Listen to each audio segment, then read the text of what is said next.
Un monumento bajo amenaza. Pretendían desmantelarla. Una broma prehistórica de proporciones épicas. Él estaba convencido que Dios había tallado los artefactos. Y un descenso mortal desde el espacio. Él volaba su nave espacial de manera improvisada. Estos son los misterios en el museo.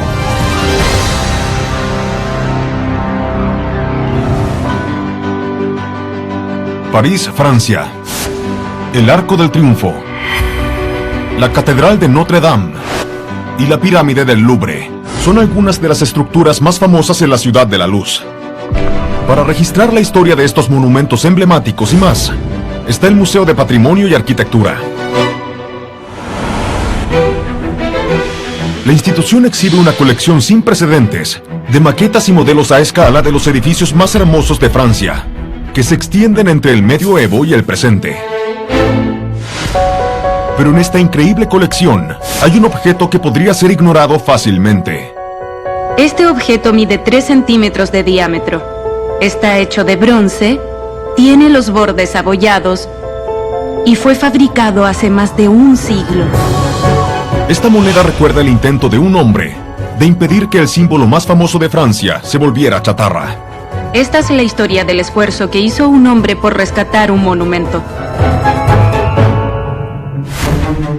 Es el año 1889 en París. Hay una gran celebración en marcha. La Exposición Universal, también conocida como la Feria Mundial, atrajo a millones de turistas a la capital francesa. El festival ofrece las óperas más famosas del mundo, lo último en locomotoras, e incluso una actuación de la famosa francotiradora estadounidense Annie Oakley. Pero la atracción estrella del evento es una pieza enorme, la Torre Eiffel.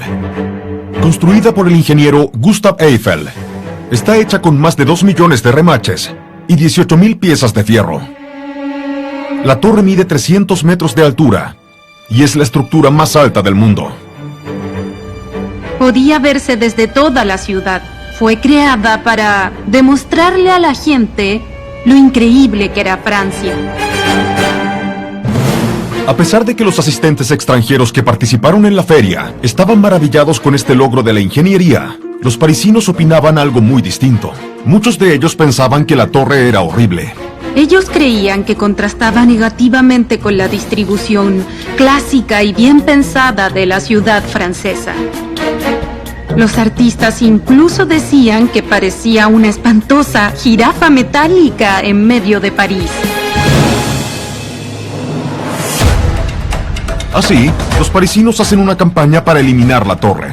Y de pronto, la creciente presión del público en contra del monumento hace que el gobierno ceda. Y se estipula que cuando el permiso del terreno que obtuvo Gustave Eiffel expire en el año 1909, la torre sea demolida. Para el orgulloso ingeniero, este era un golpe demoledor. Eiffel estaba desconsolado. Él no podía creer que después de haberse esforzado en construir esta estructura imponente, el gobierno fuera a desmantelarla. Eiffel creía que la torre debía permanecer como un símbolo victorioso del ingenio francés. Por eso él inicia su propia campaña para salvarla. Para disuadir a los detractores, Eiffel invita a la gente a disfrutar de la increíble vista de la torre. Ofrece monedas conmemorativas a cualquiera que se atreva a subir al nivel más alto de la torre. Una de las monedas ahora se exhibe en el Museo de Patrimonio y Arquitectura. Pero para sorpresa del ingeniero, los ciudadanos no están impresionados. Lamentablemente, su campaña, por más atractiva que fuera, no convenció a los parisinos. Eiffel piensa que si sus razones estéticas no convencen, probará con razones científicas. Él explica que la altura de la torre la vuelve el lugar perfecto para estudiar el incipiente campo de la aerodinámica. Eiffel lleva a cabo una serie de experimentos para medir la resistencia del aire y deja caer una serie de objetos desde la altura. Pero incluso sus increíbles demostraciones no logran ganarse a los franceses. Aún así, el gobierno dio media vuelta, agradeció sus esfuerzos y declaró que no cambiaría de opinión. Para el año 1898, después de años intentando salvar la edificación, Parecía ser que los esfuerzos de Eiffel habían sido en vano. La torre estaba acabada.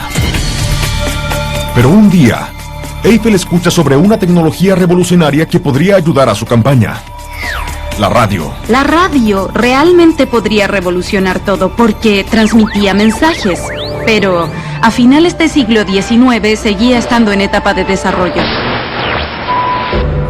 Las primeras señales radiales se veían obstaculizadas por montañas, colinas e incluso edificios. Por eso Eiffel anuncia que solucionará este problema, instalando un radiotransmisor en la punta de su injuriada torre. La Torre Eiffel era la estructura más alta del mundo, y especialmente de Francia. No tenía ningún tipo de obstáculo. Para demostrar lo exitosa que es su torre en la transmisión de señales de radio, envía la primera transmisión desde Francia, a través del Canal de la Mancha, hasta Gran Bretaña. Pronto, el revolucionario experimento atrajo la atención del ejército francés. El ejército francés estaba muy impresionado. Esto tenía consecuencias muy positivas para todo tipo de desarrollos tecnológicos. Las autoridades estaban complacidas. Tras recibir el apoyo del ejército, el gobierno francés cambia de opinión y accede a mantener el amado edificio de Eiffel. En los años siguientes, la torre envía señales inalámbricas a lugares tan alejados como Berlín, Marruecos y Estados Unidos. Esto sin duda le dio a Francia una ventaja en cuanto a transmisiones de radio, porque nadie más tenía una estructura de este tamaño como para enviar señales. Durante la Primera Guerra Mundial, el ejército francés incluso la usó para escuchar las comunicaciones alemanas. Eventualmente, los parisinos cambian de opinión y aceptan la estética de esta estructura colosal, y la torre se convierte en el símbolo emblemático de la nación francesa. La Torre Eiffel se transforma en un monumento nacional y es probablemente una de las estructuras más famosas del mundo. Actualmente, esta moneda conmemorativa de la Feria Mundial del año 1889 está en exhibición en el Museo de Patrimonio y Arquitectura en París. Y nos recuerda la determinación de un ingeniero y los pasos que tomó para conservar su increíble logro.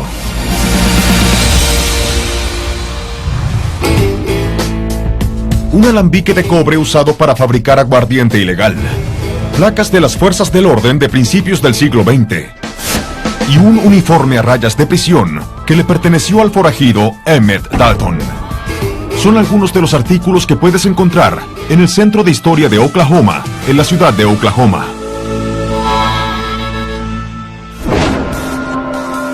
Y entre estas reliquias del lejano oeste, hay un artefacto gastado que cuenta una historia escandalosa. El artículo está hecho de madera, bronce y cuero café. Mide 28 centímetros de ancho y 50 de largo. Pareciera estar cosido a mano. Esta montura jugó un rol estelar en un misterio del lejano oeste. Este artefacto está vinculado al asesinato no resuelto de una forajida infame.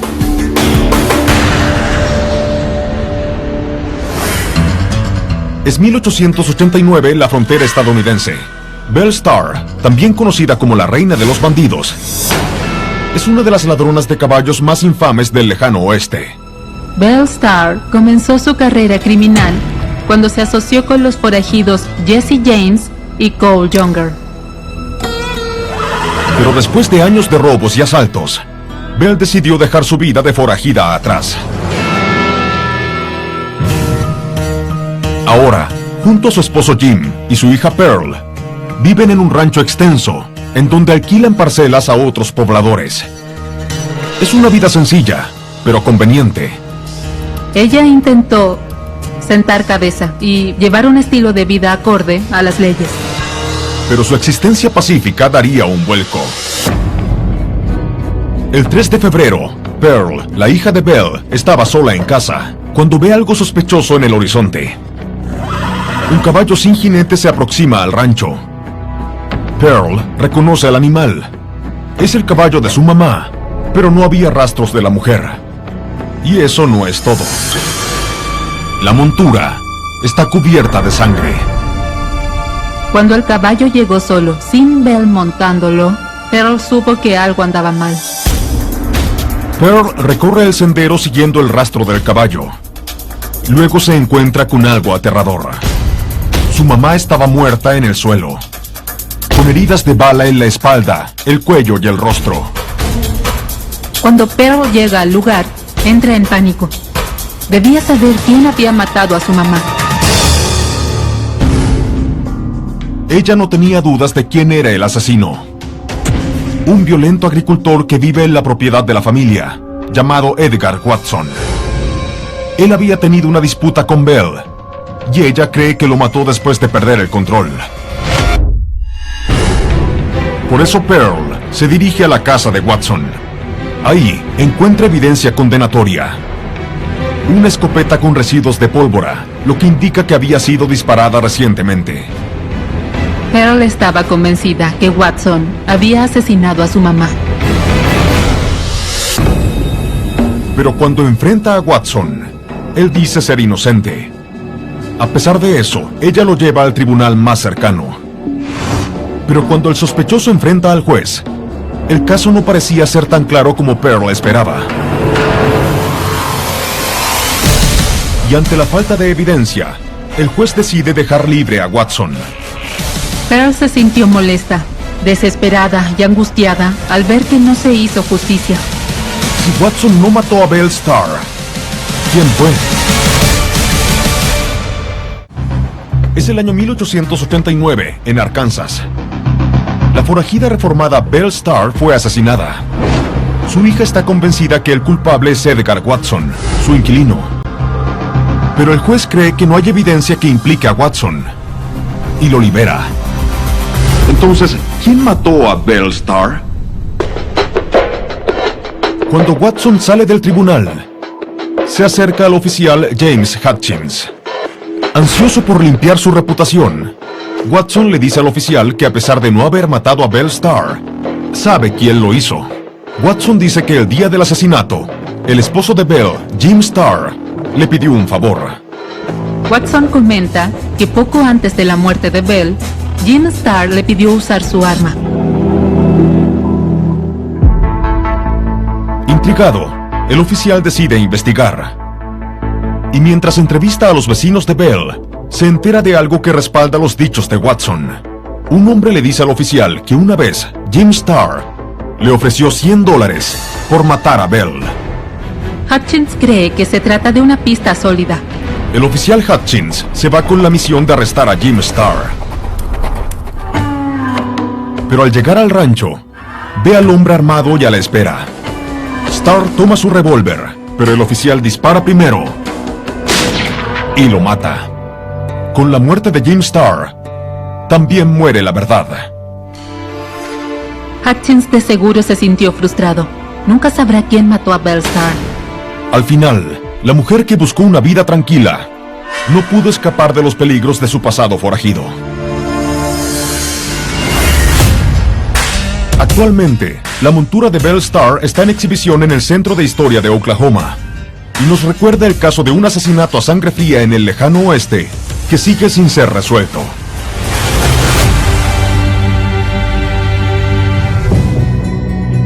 Huntsville, Alabama, es el hogar del Saturno V, el poderoso cohete que llevó a los primeros astronautas a la Luna. Por eso es apropiado que su patrimonio sea honrado en el Museo del Centro Espacial y de Cohetes de Estados Unidos.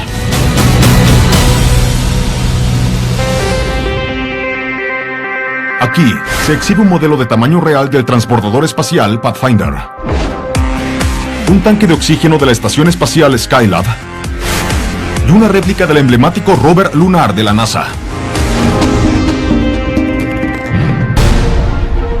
Pero entre estos artefactos estratosféricos, hay un equipo que jamás dejó la Tierra. Está hecho de metal, tiene pernos grandes. A un lado hay una puerta que tiene todo tipo de diales e interruptores y adentro hay un asiento. Esta es una cápsula de entrenamiento y recuerda una crisis cósmica que ocurrió a cientos de kilómetros de la Tierra. Esta es la historia de un hombre que intentaba sobrevivir en el espacio, con todo en su contra. Año 1961, el punto álgido de la Guerra Fría. Estados Unidos y la Unión Soviética están inmersos en una carrera espacial, en donde ambas naciones intentan conseguir la supremacía de la última frontera. Es en este escenario que el presidente John F. Kennedy lanza un desafío atrevido para su nación. Antes que termine la década, Estados Unidos llevará a un hombre a la Luna. Todo el país apoyaba la idea de conseguir avances en este campo científico. Un año más tarde, en 1962, el proyecto Mercurio de la NASA está un paso más cerca de volver este sueño una realidad, cuando el astronauta John Glenn orbita la Tierra. Esta era una prueba para averiguar si era posible llevar hombres al espacio y traerlos de vuelta ilesos. Pero con solo 4 horas, la misión de Glenn no es suficientemente larga como para evaluar los efectos del viaje espacial en el cuerpo humano. En el siguiente viaje, la NASA debe enviar a un hombre al espacio por más tiempo. A cargo de la tarea está el piloto de 37 años, Scott Carpenter. Scott Carpenter entrenó durante 3 años. La gente sabía que él no sucumbiría ante la presión. Carpenter pasa varias horas revisando cada aspecto de la misión en esta cápsula de entrenamiento, la que ahora está en exhibición en el Museo del Centro Espacial y de Cohetes, en Huntsville, Alabama. Ellos revisaron posibles fallas en el equipo, qué hacer en caso de chocar con algo en el espacio, cómo regresar a la Tierra y atravesar la atmósfera, es decir, todo lo que podría ocurrir en el espacio. Finalmente, el astronauta está listo para su primer viaje. El 24 de mayo del año 1962, a las 7:45 de la tarde, Scott Carpenter se ubica al interior de la cápsula espacial Aurora 7 y despega desde Cabo Cañaveral, en Florida. En órbita, Carpenter realiza una serie de pruebas y experimentos vitales para el éxito de misiones futuras. Él tenía un globo al lado de su cabeza con líquido para ver cómo se comportaba en gravedad cero. Haría experimentos de visibilidad para averiguar qué colores eran más visibles en el espacio. Carpenter también hace algo único, que lo vuelve famoso. Él es la primera persona en comer comida sólida en el espacio.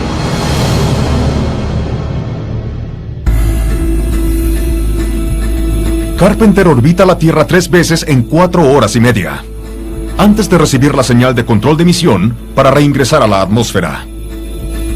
Para iniciar el proceso, Carpenter debe orientar la cápsula de manera que la parte trasera enfrente el planeta Tierra.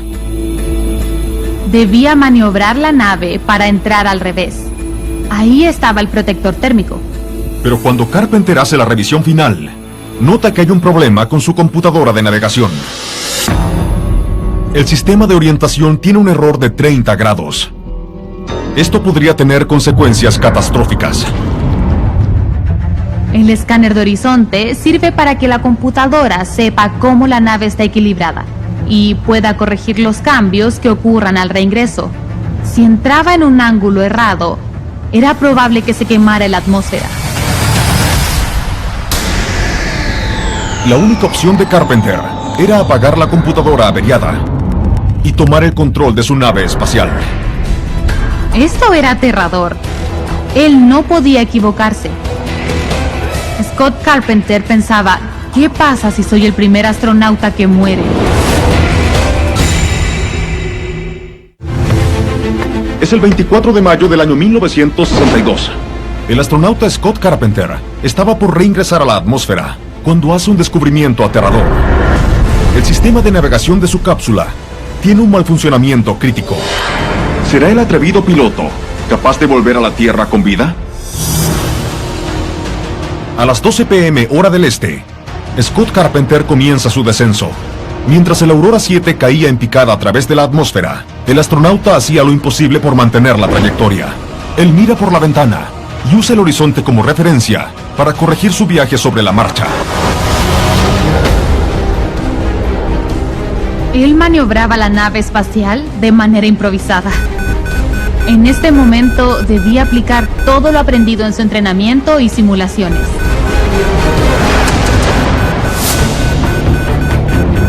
Después de 15 minutos angustiantes, Scott Carpenter y la Aurora 7 amarizan en el Mar Caribe. Está ileso. La misión de Carpenter provee información valiosa que contribuye con el futuro del programa espacial estadounidense. Scott Carpenter era el segundo estadounidense en orbitar la Tierra y volver a salvo. Fue una misión exitosa que ayudó a todos los vuelos posteriores. Después de la misión, los científicos corrigen el sistema de navegación para los experimentos futuros. Actualmente, la cápsula de entrenamiento que usaron Scott Carpenter y los hombres del programa Mercurio se encuentra en exhibición en el Museo del Centro Espacial y de Cohetes en Huntsville, Alabama, y nos recuerda a un astronauta valiente que mantuvo la calma durante un descenso mortal hacia la Tierra.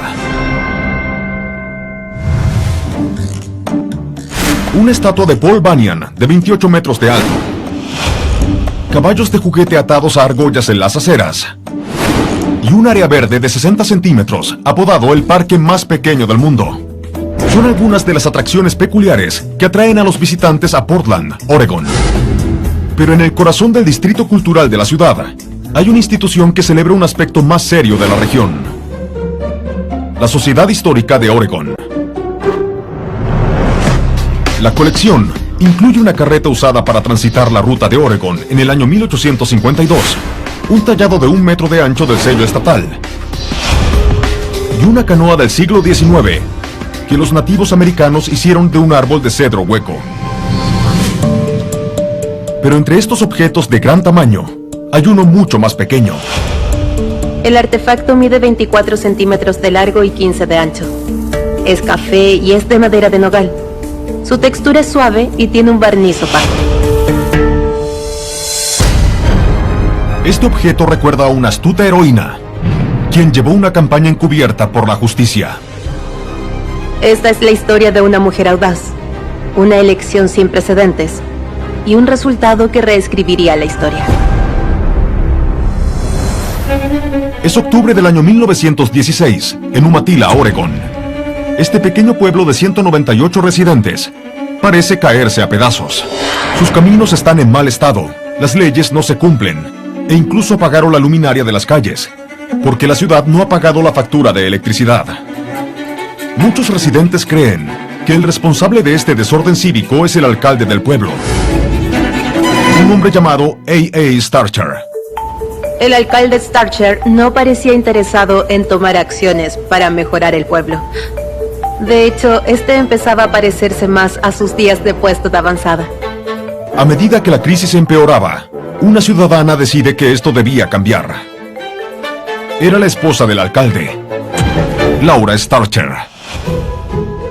Laura Starcher era una mujer que se hacía cargo de las situaciones. Ella era conocida por ser muy organizada. Pero Laura creía que los problemas del pueblo iban más allá de su esposo. Ella creía que Umatilla era administrada por un grupo de oficiales corruptos, a los que les importaban más sus propios bolsillos que el bienestar de la ciudad. La elección para escoger un nuevo alcalde estaba a solo 2 meses, y ella sabe que es su oportunidad para cambiar las cosas. Además, tenía la candidata perfecta para el cargo: ella misma. Ella quería instaurar servicios de recolección de basura y limpieza, reparar los caminos y hacer que Umatilla fuera un mejor lugar para vivir.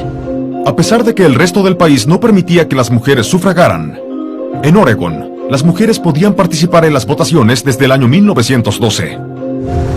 Laura creía que si lograba reunir el apoyo de la población femenina, ella tendría una oportunidad clara de ganar.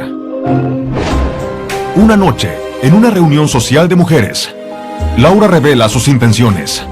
Muchas de las mujeres con las que hablaba eran las esposas de los hombres que participaban en el ayuntamiento. Ella les recordó que llevaban años frustradas con sus esposos y cómo el pueblo se había deteriorado con el paso del tiempo. Las mujeres se comprometieron a apoyar a Laura. Algunas incluso decidieron seguir su ejemplo y se postularon a cargos en el ayuntamiento. Las mujeres estaban emocionadas con la idea. Les recordaron que tenían derecho a sufragar y que podían usar su derecho para hacer la diferencia en su pueblo. El día de la elección se acercaba y Laura tenía una idea. En las elecciones pasadas, La participación había sido escasa, y Laura sospechaba que esta vez no sería distinto. Para impedir que los votantes masculinos se acercaran a las urnas, ella decide no comentar su candidatura con los hombres. Si los hombres se enteraban de lo que Laura y las otras mujeres planeaban, era probable que ellos votaran por sí mismos en la elección, con tal de impedir el triunfo de Laura. Cuando las urnas se abren el 5 de diciembre, muy pocos hombres se acercan a votar. Laura y sus simpatizantes pasan el día sin llamar la atención. Pero pocos minutos antes de que cerraran las urnas, docenas de mujeres llegan al ayuntamiento, listas para votar por Laura. Las mujeres estaban nerviosas, no sabían qué ocurriría, pero estaban ansiosas y se sentían empoderadas. Ellas emiten sus votos en una urna, igual a la que se exhibe en el Museo de la Sociedad Histórica de Oregón. Y para cuando los hombres se dan cuenta de lo que pasaba, ya era tarde. Al contar los votos, el triunfo es arrollador. Laura Starcher es elegida alcaldesa y todos los cargos administrativos de Umatilla, desde el tesorero al juez de paz, están a cargo de mujeres. Cuando las mujeres empezaron su gobierno, ellas instauraron un servicio de recolección de basura. Encendieron la luminaria pública. En resumen, ellas mejoraron la calidad de vida en Umatilla. Laura y su ayuntamiento femenino se hicieron conocidas como el gobierno de la enagua. Laura Starcher se convirtió en un símbolo del movimiento de las mujeres, dejando claro lo importante que era el voto femenino. Solo 3 años más tarde, la enmienda número 19 es ratificada, concediéndole el derecho a voto a todas las mujeres de Estados Unidos.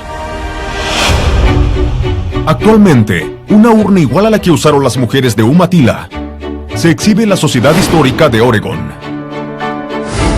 Y recuerda cómo la astucia femenina eliminó la corrupción.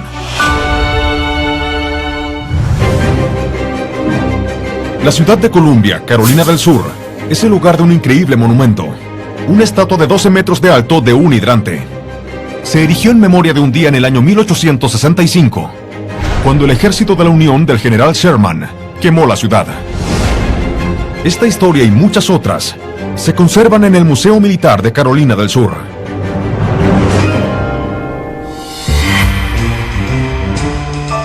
La colección incluye una bala de hierro forjada a mano de la Guerra de la Revolución,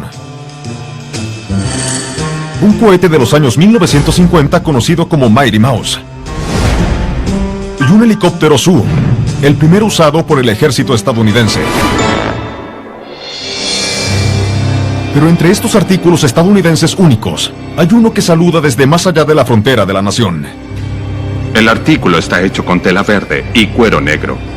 Tiene botones verde oscuros en las mangas y el cuello. Se completa con un gorro verde oscuro. Este uniforme de la infantería usado por los soldados alemanes durante la Segunda Guerra Mundial nos recuerda la increíble estrategia detrás del ascenso al poder de los nazis. Esta reliquia guarda el secreto de una victoria casi sobrehumana que nadie jamás hubiera creído. Es el año 1940, en Europa. Los nazis han conquistado Noruega, Dinamarca y Polonia. Y ahora Francia teme ser la próxima.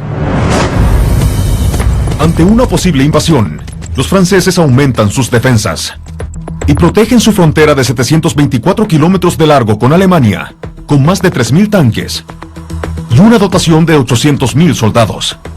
Los franceses creían que era imposible que los alemanes atravesaran la frontera. Pero sus defensas serían puestas a prueba.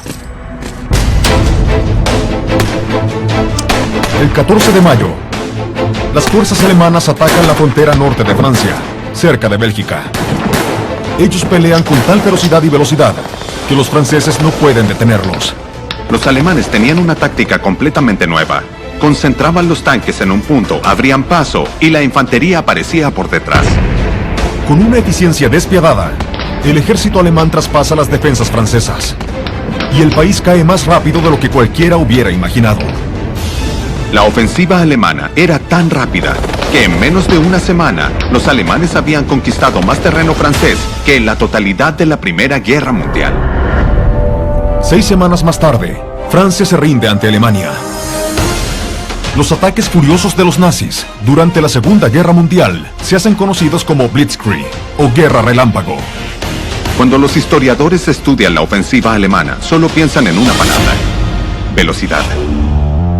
En las décadas que siguieron a la Segunda Guerra Mundial, los historiadores militares atribuyen el éxito de la estrategia alemana a distintos factores: el elemento sorpresa, más hombres y mejores armas. Pero hay un aspecto de la Blitzkrieg que sigue siendo un misterio. ¿Cómo es que los alemanes trasladaron a su vasto ejército así de rápido? Luego, en el año 2010, hacen un descubrimiento sorprendente. Una verdad oculta en el centro de la invasión francesa cambió todo lo que creíamos conocer.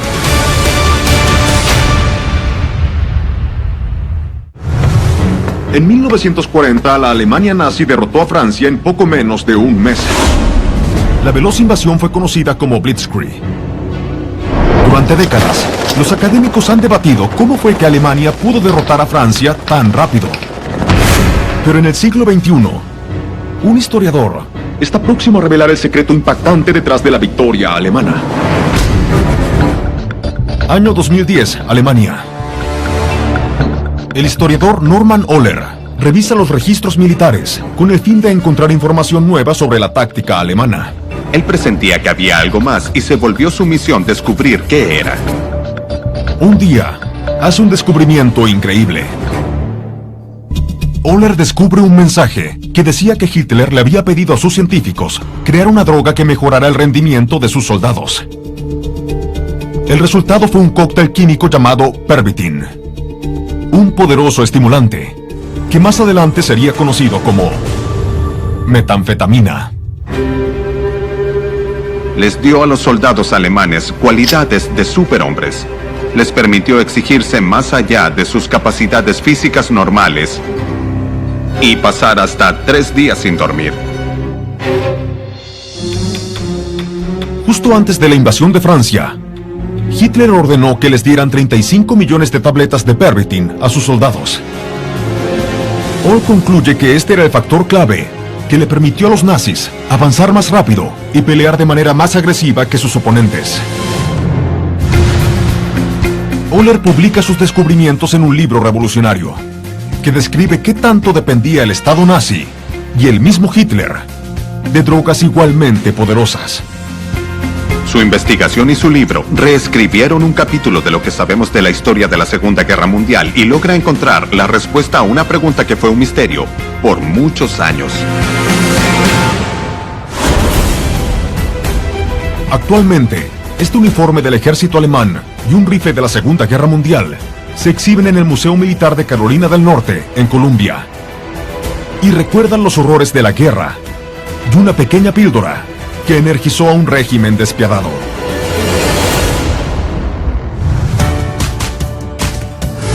Filadelfia, Pensilvania, es hogar de una serie de atracciones prestigiosas, que incluyen el Instituto Franklin, el Museo de Arte de Filadelfia y el Independence Hall. Pero también es hogar de una de las instituciones más antiguas dedicadas a las ciencias naturales en el hemisferio occidental: la Academia de Ciencias Naturales de la Universidad de Drexel. Fundada en 1812, su colección incluye una réplica de un hadrosaurio, el primer esqueleto de dinosaurio montado para su exhibición. Una criatura marina depredadora del período Cretácico conocido como Tylosaurus. Y una réplica del primer fósil de Tiranosaurio Rex, encontrado en el año 1902. Pero entre estas bestias prehistóricas, hay un artículo de una época más reciente. El artefacto mide 20 centímetros de largo y 10 de ancho. Está hecho principalmente de papel y se ve muy deteriorado. Las imágenes y las láminas en su interior son fascinantes. Este libro está vinculado a un descubrimiento desconcertante y a una historia controversial de codicia, envidia y engaño. Esta es una historia sobre fósiles dudosos.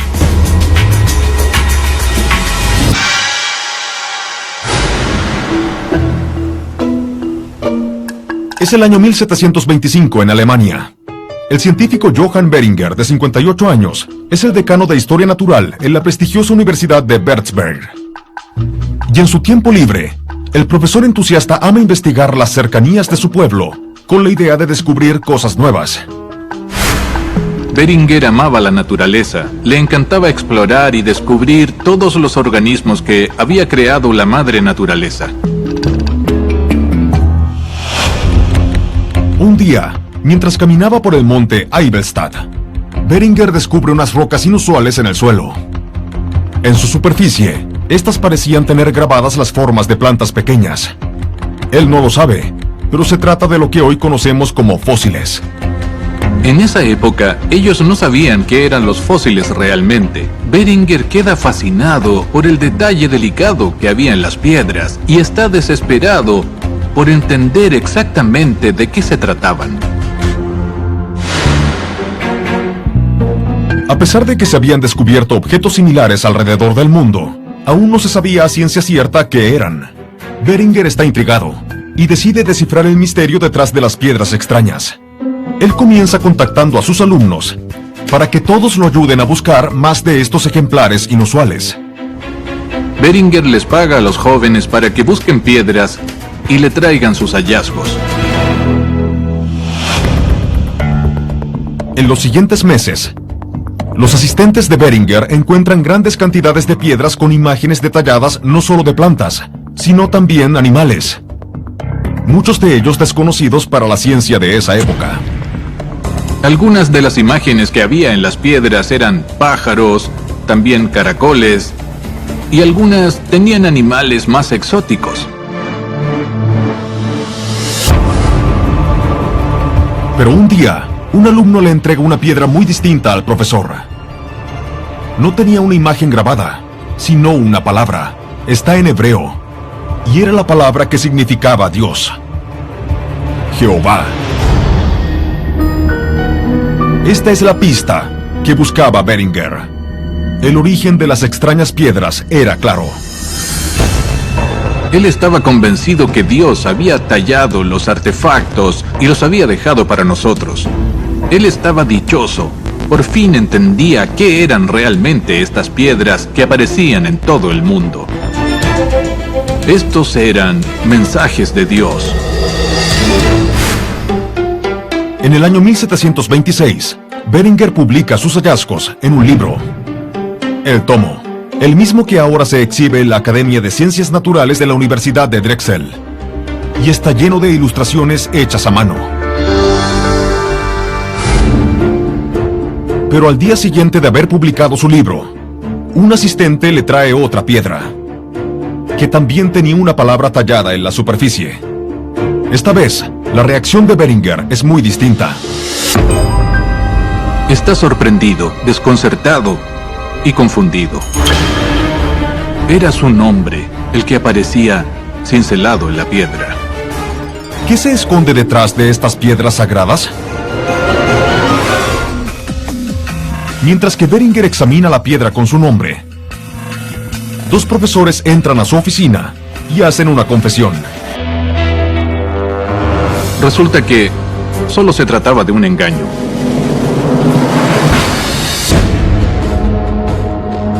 Sus colegas admiten ser los responsables, no solo de las piedras con escritos, sino también de todo el resto. El motivo era simple. Envidiaban su éxito. Envidiaban su cargo en la universidad. Al enterarse de su interés en las piedras, ellos crearon un elaborado engaño en donde tallaban artefactos y los hacían llegar a sus manos. Los profesores tallaron los fósiles falsos, y como sabían que Beringer caminaba por el monte Eibelstadt, los dejaron ahí para que los descubriera. Ellos pensaron que descubriría el engaño, pero continuó con sus estudios, y la fama del profesor creció. Por eso sus colegas llevaron la broma un paso más allá, y tallaron cientos de piedras, cada una más elaborada y ridícula que la anterior. Pero cuando se supo la verdad del engaño, Beringer se volvió un hazmerreír. Y para restaurar su reputación, lleva a sus colegas ante la justicia. Beringer gana el caso y sus colegas son despedidos de la universidad, además de recibir una multa por el fraude perpetrado. Beringer publica múltiples textos científicos sobre fósiles e historia natural. Pero los artefactos que lo hicieron famoso pasaron a ser conocidos como las piedras mentirosas de Beringer. El legado de Beringer siempre serán las piedras mentirosas. Y no es hasta 70 años más tarde, en 1800, que un científico llamado George Cuvier sostiene que los fósiles representan los restos petrificados de organismos vivientes. Actualmente, la primera edición del libro de Johann Beringer se encuentra en Filadelfia, en la Academia de Ciencias Naturales de la Universidad de Drexel. Y nos recuerda a un profesor ambicioso y a sus colegas envidiosos que intentaron sin éxito acabar con su carrera. Desde una torre emblemática a una caída desde el espacio, del secreto de los nazis a un asesinato del lejano oeste. Soy Don Wildman, y estos son los misterios en el museo.